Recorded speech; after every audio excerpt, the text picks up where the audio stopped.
Hari ini saya mau membagikan satu pesan firman Tuhan buat kita semua yang judulnya adalah Conquering Fear, menaklukkan ketakutan.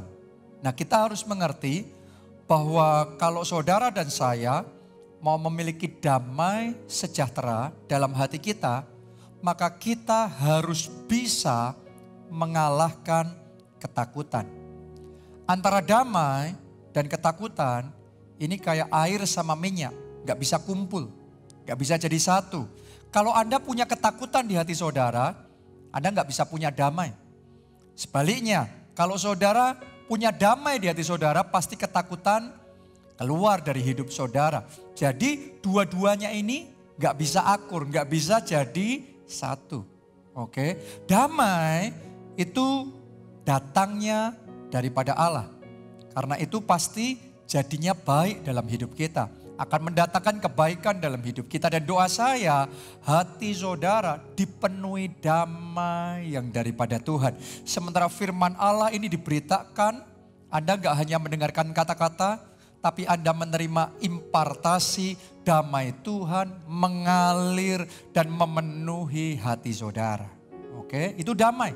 Sebaliknya ketakutan berasal dari iblis. Nah, Anda harus ngerti, iblis itu pekerjaannya, Alkitab ngomong iblis itu ibarat pencuri yang datang untuk mencuri, membunuh, dan membinasakan. Jadi kalau saudara izinkan iblis masuk di dalam kehidupan saudara, jangan heran yang dia lakukan adalah mencuri, membunuh, dan membinasakan damai sejahtera yang ada di hati saudara. Ya, mari kita baca dulu di dalam 2 Timotius 1 ayatnya yang ke-7. Sebab Allah memberikan kepada kita bukan roh ketakutan, melainkan roh yang membangkitkan kekuatan, kasih, dan ketertiban. Coba Anda perhatikan, Alkitab ngomong tentang roh ketakutan. Ternyata yang namanya ketakutan, yang namanya fear, itu bukan sekedar perasaan saja, bukan sekedar emosi saja, bukan sekedar feeling saja. Tapi ketakutan ini adalah spirit. Ini spirit dari roh jahat yang mau menghancurkan, yang mau mencuri, membunuh, dan membinasakan damai yang ada di hati kita. Itu sebabnya kalau ketakutan menyerang saudara, jangan diam. Kalau ketakutan mulai menyerang hati saudara, Anda lawan. Kita harus lawan supaya ketakutan itu pergi dari hati kita. Ibaratnya sama seperti kayak virus corona. Ya, tadinya orang berpikir ini akan cuma beberapa bulan saja, setelah itu pandeminya berlalu begitu saja. Tapi ternyata tidak. Jadi ini harus dilawan. Dilawan pakai apa? Dilawan pakai masker, dilawan pakai protokol kesehatan, dilawan pakai vaksin, dilawan pakai doa, segalanya. Jadi harus dilawan supaya kita bisa menang. Demikian pula kalau kita diserang dengan virus yang namanya virus ketakutan, jangan diam saja. Jangan biarkan dia merajalela dan memenuhi hati dan pikiran saudara. Hari ini saya ajak saudara, Alkitab ngomong tunduklah pada Allah, lawanlah iblis, ia akan lari daripadamu. Jadi ketika virus ketakutan menyerang saudara, pesan firman Tuhan adalah tunduk pada Allah, lawan iblis. Lawan the spirit of fear. Lawan roh ketakutan itu. Kalau Anda lawan, dia akan keluar dari hatimu. Dia akan keluar dari hidup saudara. Dan Anda bisa menang. Anda bisa memiliki damai, sejahtera di dalam hati saudara. Nah, Anda bisa lihat Daud. Daud ini dalam hidupnya banyak menghadapi bahaya. Yang mana itu benar-benar bahaya yang real. Kalau dibandingkan sama yang kita hadapi belum ada apa-apanya. Banyak orang takut dan khawatir hanya karena hal-hal yang sepele. Tapi yang dihadapi Daud ini kelas berat. Yang dihadapi Daud adalah bahaya yang itu bisa mengancam nyawanya mati seketika. Coba Anda renungkan. Daud harus berhadapan sama Goliat. Ya raksasa hebat itu. pembunuh berdarah dingin itu. Dan dia sangat tangguh, sangat berpengalaman. Ya kalau Daud salah langkah, Daud bisa dibantai, mati di medan perang. Jadi pasti ada sesuatu yang dia rasakan ketika dia mau berperang melawan Goliat. Daud juga menghadapi yang namanya Raja Saul. Saul ini adalah mertuanya sendiri, tapi bencinya setengah mati sama Daud. Saul ini iri sama Daud. Saul ini bahkan Alkitab mencatat dia pernah melemparkan tombak untuk membunuh Daud. Dia melakukan hal-hal yang sangat mengerikan.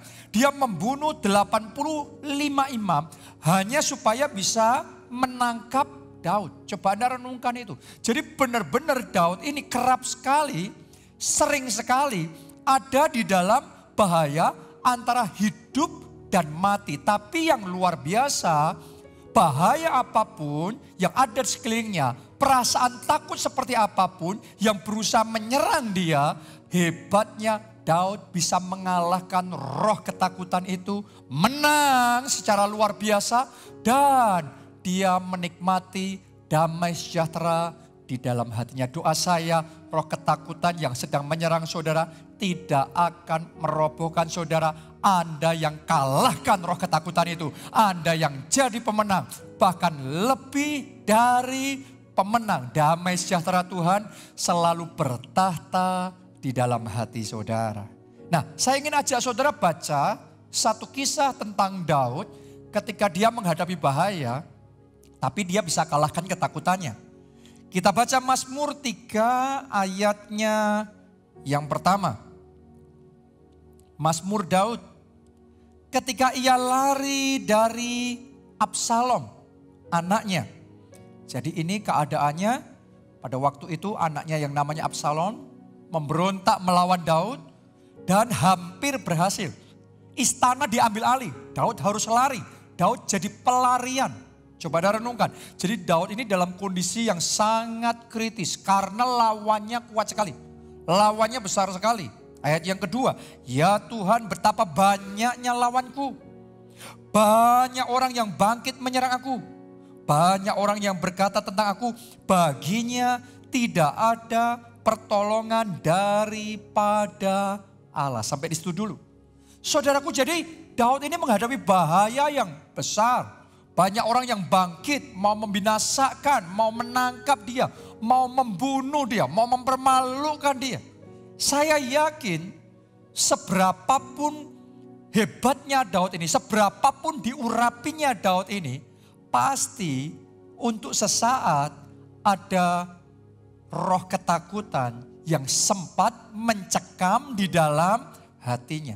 Siapapun saudara dalam kondisi tertentu dalam hidup kita, ada momen di mana kita akan merasakan ketakutan itu. Tapi yang luar biasa, Daud tidak tinggal diam. Daud melawan roh ketakutan itu. Dia melawan semua serangan iblis itu. Dan saya percaya akhirnya dia berkemenangan. Kita baca ya ayat yang ke-6 dan ayat yang ke-7. Daud ngomong begini. Aku membaringkan diri lalu tidur. Aku bangun sebab Tuhan menopang aku. Aku tidak takut kepada puluhan ribu orang yang siap mengepung aku. Coba Anda renungkan. Dia masih menghadapi lawan yang sama. Dia masih ada di dalam situasi yang kritis. Dalam keadaan yang bahaya. Tapi ditulis begini. Aku membaringkan diri lalu tidur. Dia masih bisa menikmati tidurnya. Tidurnya nyenyak. Tidurnya nikmat. Bukan cuma tidur. Dia bangun dengan aman. Karena Tuhan menopang dia. Coba Anda renungkan. Artinya di tengah bahaya, di tengah ancaman yang besar, Daud bisa menguasai hatinya. Daud bisa mengalahkan roh ketakutan. Daud bisa tetap damai dalam hatinya. Saya berdoa damai yang dari Tuhan seperti itu diimpartasikan dalam hati saudara. Apapun bahaya yang sedang berusaha menyerang saudara. Mungkin bahaya di dalam keuangan. Mungkin bahaya situasi yang genting di dalam pernikahan, di dalam keluarga saudara. Mungkin bahaya secara kesehatan, ada sakit penyakit yang berusaha untuk menyerang saudara. Atau apapun keadaan saudara. Saya berdoa Anda tidak kalah dengan ketakutan. Hari ini engkau bangkit dalam iman. Engkau lawan iblis, engkau lawan roh ketakutan itu. Dan hari ini kita menang. Bersama Tuhan kita menang. Kita jadi lebih dari pemenang. Dan damai sejahtera Allah bertahta di dalam hati kita. Amin, haleluya. Nah, rahasianya untuk menang, mengalahkan roh ketakutan adalah iman. Itu rahasianya Daud, yaitu iman. Saya bacakan dulu di Mazmur 56. Kita mulai ayat yang pertama. Ditulis begini. Untuk pemimpin biduan, menurut lagu, merpati di pohon-pohon tarbantin yang jatuh, miktam dari Daud. Nah, perhatikan kalimat berikutnya ditulis begini. Ketika orang Filistin menangkap dia di Gad. Coba Anda renungkan. Gad itu, saudaraku, adalah kota orang Filistin yang merupakan kota asal Goliat yang dia bunuh. Anda harus tahu Goliat ini pahlawannya orang Filistin. Ya, tapi waktu itu Daud berhasil membunuh Goliat. Sekarang keadaan berbalik. Daud ditangkap oleh orang Filistin di Gad. Jadi sebenarnya itu kesempatan emas buat orang Filistin balas dendam. Kesempatan emas buat orang Filistin untuk menghancurkan Daud yang pernah mempermalukan mereka. Dengan kata lain, kondisi Daud pada waktu itu sangat berbahaya. Tidak mungkin dia akan dilepaskan begitu saja oleh orang Filistin. Daud dalam keadaan genting, Daud dalam keadaan yang sangat mencekam, sangat menakutkan sekali. Saya yakin serohani-rohaninya Daud pasti ada rasa takut yang sempat masuk di dalam hatinya. Tapi hebatnya saudaraku, dalam kondisi dia terdesak, dalam kondisi dia bahaya seperti itu, Daud memilih percaya sama Tuhan. Jadi iman itu kuncinya. Saya bacakan dulu buat saudara. Ayat 2. Daud ngomong begini, kasihanilah aku ya Allah, sebab orang-orang menginjak-injak aku. Sepanjang hari orang memerangi dan mengimpit aku. Seteru-seteruku menginjak-injak aku sepanjang hari. Bahkan banyak orang yang memerangi aku dengan sombong. Ayat 4 saudaraku, Daud ngomong begini, waktu aku takut. Ternyata Daud takut juga kan. Dia mengaku ini, waktu aku takut. Puji Tuhannya enggak titik sampai di situ, koma. Waktu aku takut. Daud ngomong gini, aku ini percaya kepadamu.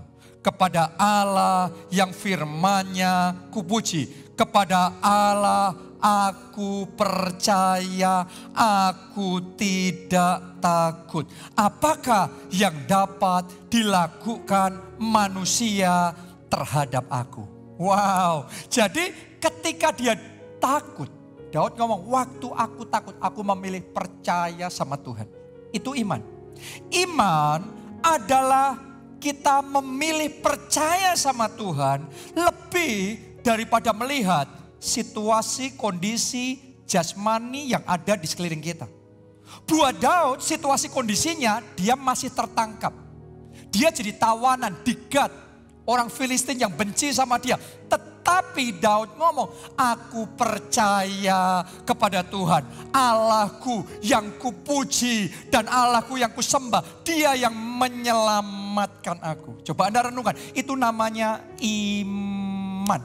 Dan karena Daud berdiri dalam iman seperti itu, walaupun awalnya takut, sampai di satu titik ketakutan lenyap daripadanya. Damai sejahtera Allah menggantikan bertahta di dalam hatinya.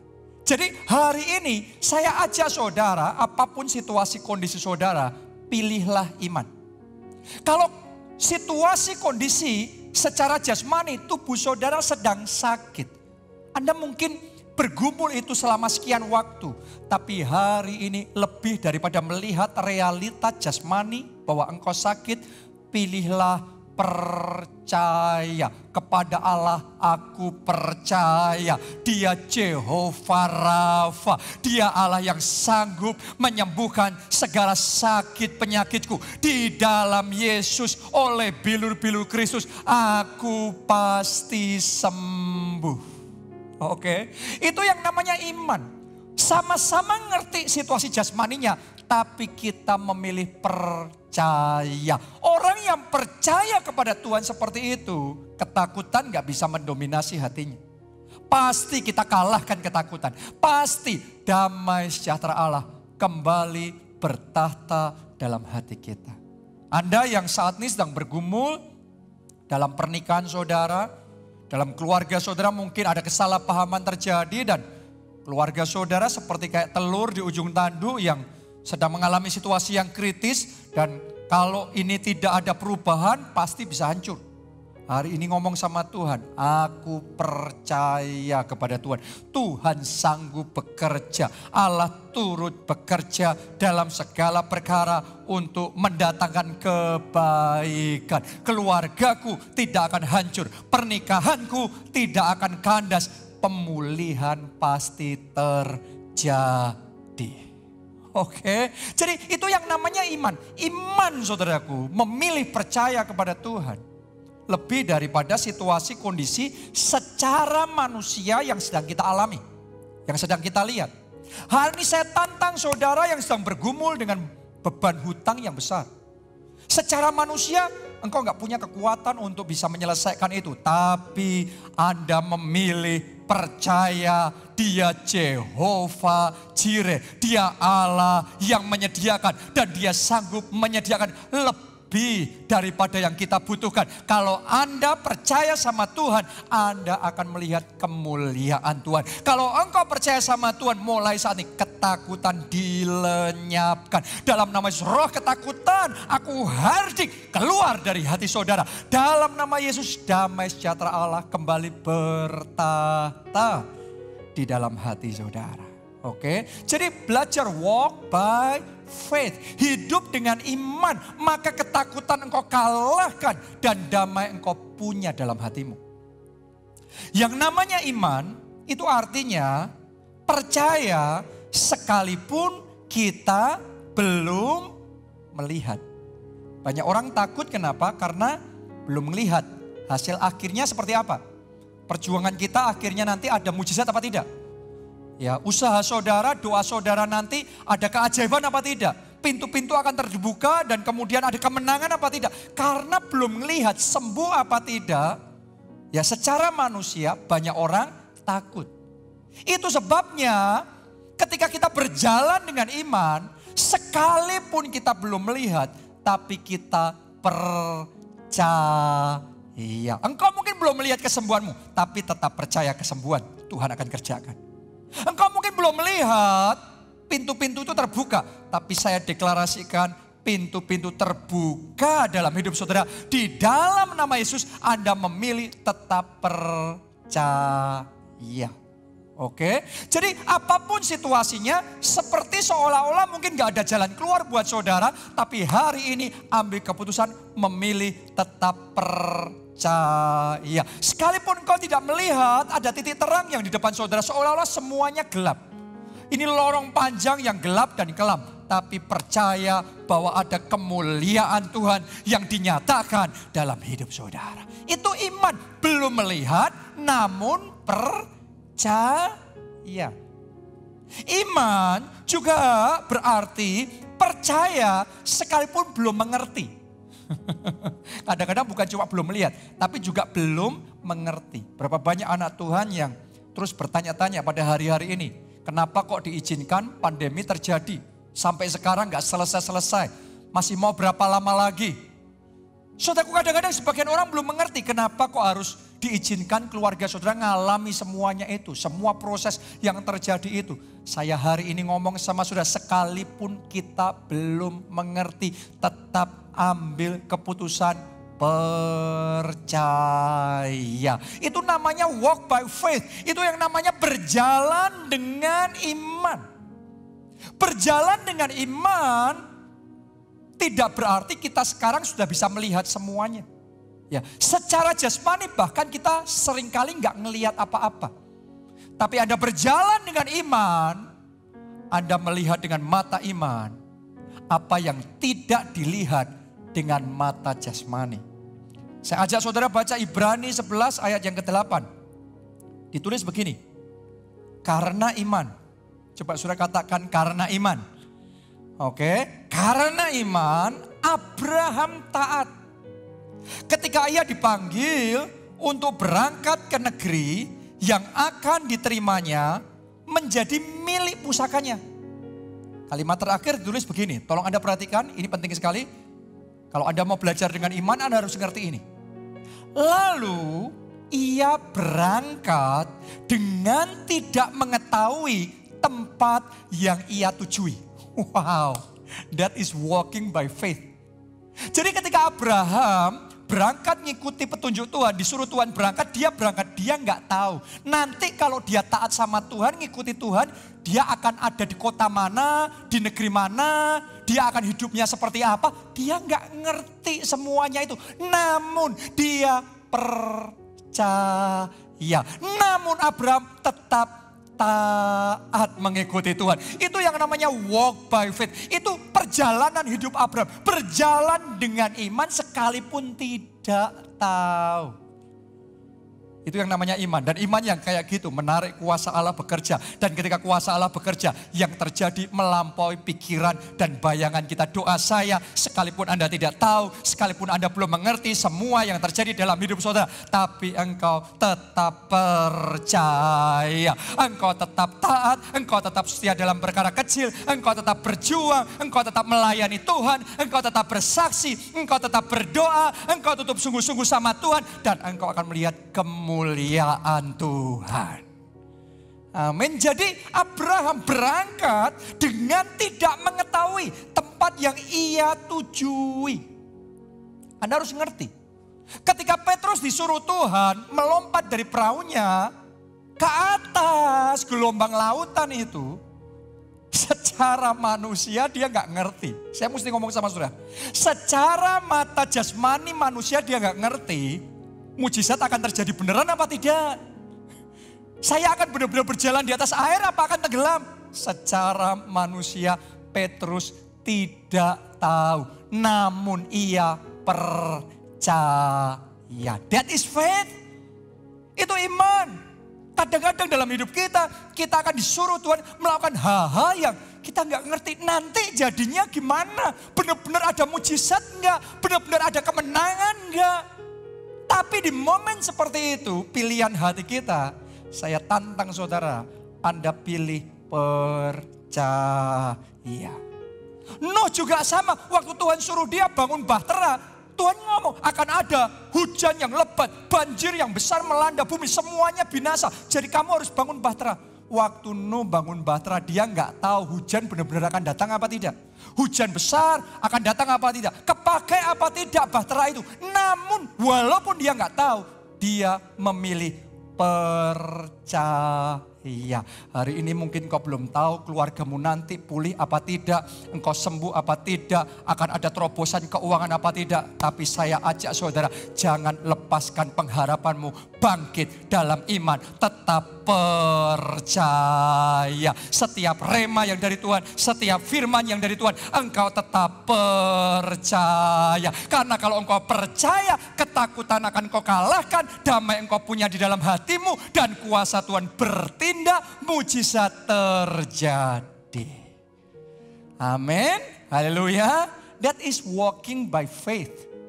Itu yang namanya berjalan dengan iman. Mungkin saudara tanya sama saya, Pak, gimana kalau saya berjalan dalam iman, tapi kemudian saya gagal? Jawaban saya sama saudara, kita bisa belajar dari kegagalan lebih daripada kita belajar dari keberhasilan. Jadi kalau engkau gagal, no problem, bangkit kembali, coba kembali, maju kembali, engkau akan mengalami kegagalan dirubah jadi keberhasilan. Haleluya, itu bagian dari berjalan dengan iman. Gak takut sama kegagalan. Mungkin ada lagi yang saudara ngomong sama saya, Pak gimana kalau sampai nanti saya salah dengar dari Tuhan, saya doa untuk kesembuhan-kesembuhan, tapi nothing happen. Kesembuhan tidak terjadi. Saya mau ngomong begini sama saudara, buat saya, kalau saya merasa, saya yakin, saya dengar dari Tuhan, lebih baik saya tetap melangkah dengan iman dan saya salah mendengar, tapi hati saya taat, hati saya benar di hadapan Tuhan. Daripada saya yakin saya dengar dari Tuhan dan saya nggak ngelakuin apa-apa. Saudara harus ngerti, walking by faith, berjalan dalam iman butuh keberanian. Berjalan dalam iman memang kalau secara manusia ada yang namanya resiko. Tapi oleh iman kita percaya jaminan kemenangan tersedia dari Tuhan bagi kita. Sebagian orang bertanya sama saya, Pak kalau saya berjalan dengan iman, tapi kemudian salah dan resikonya besar gimana? Saya mau ngomong begini sama saudara, belajar dari Sadrak, Mesak dan Abednego. Imannya mereka luar biasa sekali.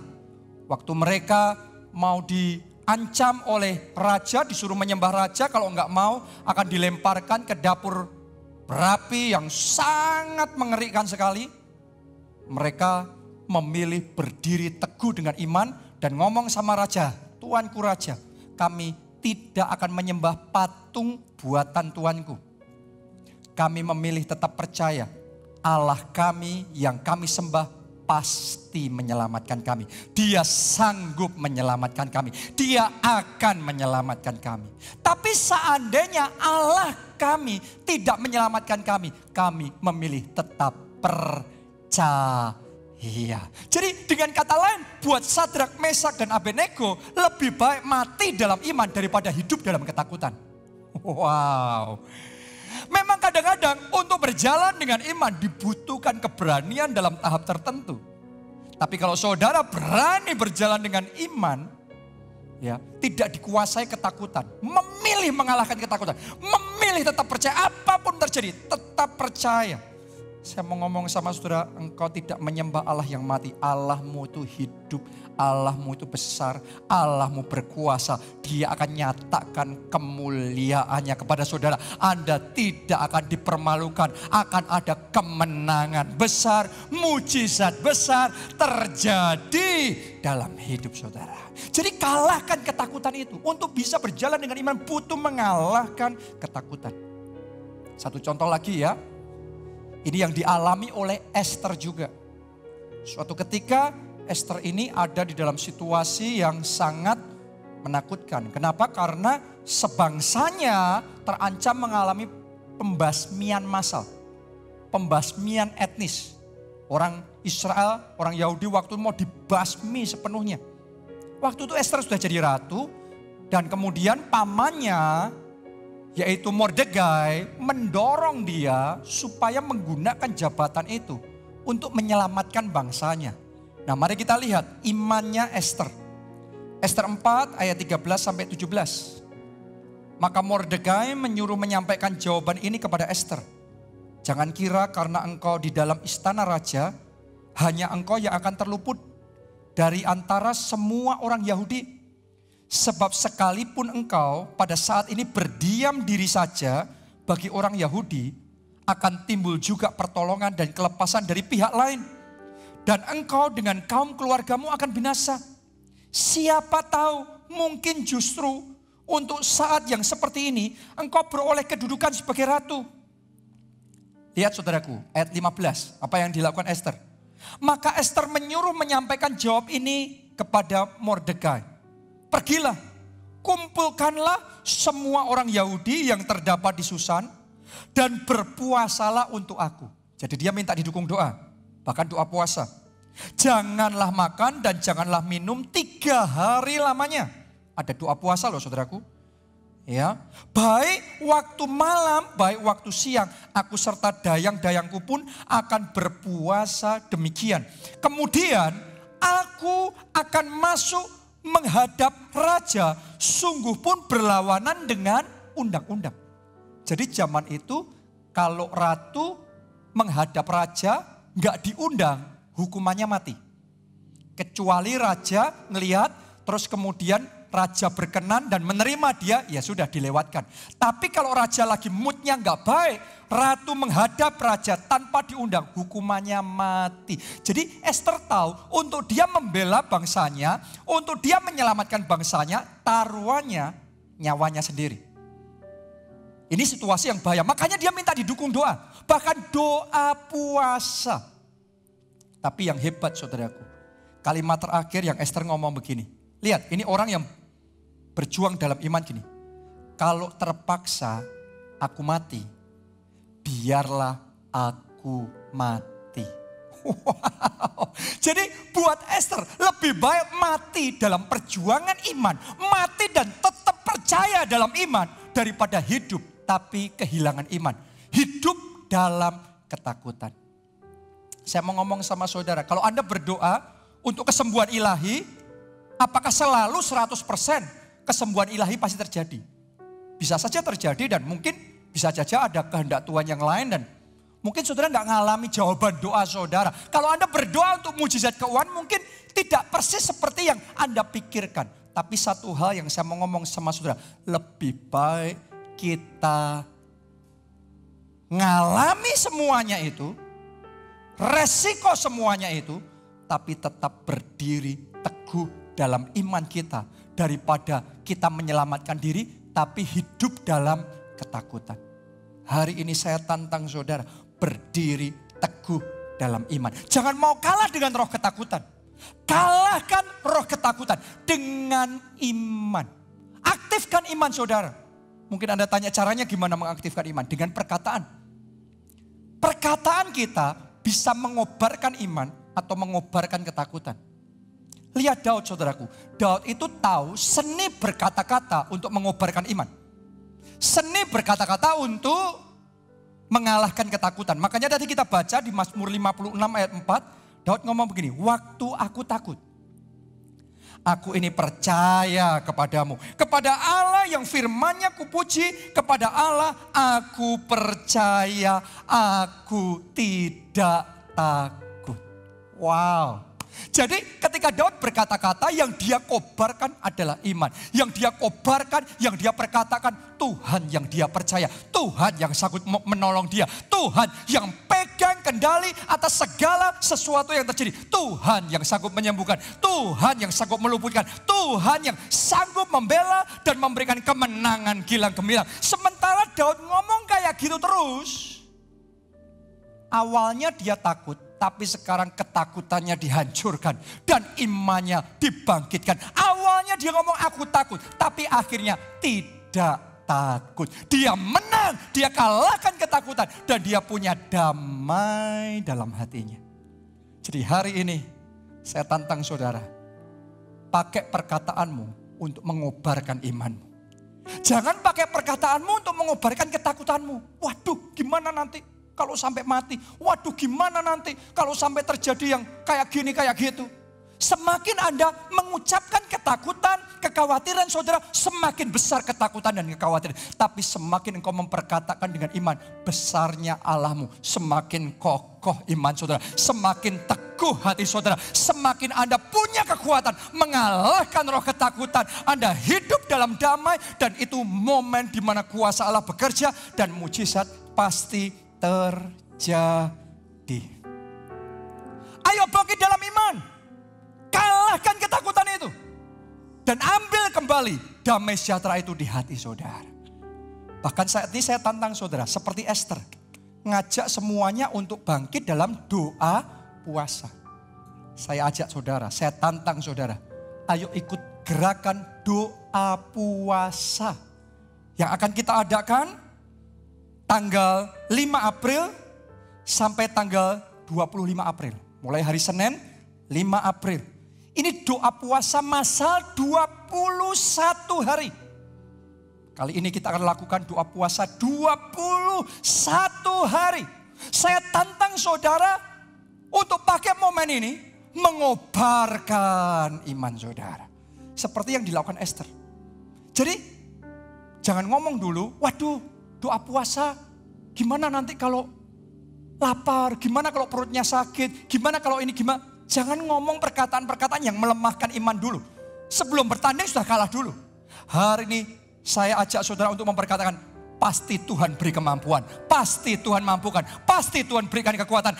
Aku bisa doa puasa. Dan sementara Anda bangkit dalam doa puasa, engkau mengalami breakthrough dalam iman, terobosan dalam iman. Dan saya yakin semua ketakutan dihancurkan. Roh ketakutan dikalahkan dalam hatimu. Sekarang damai sejahtera Allah bertahta.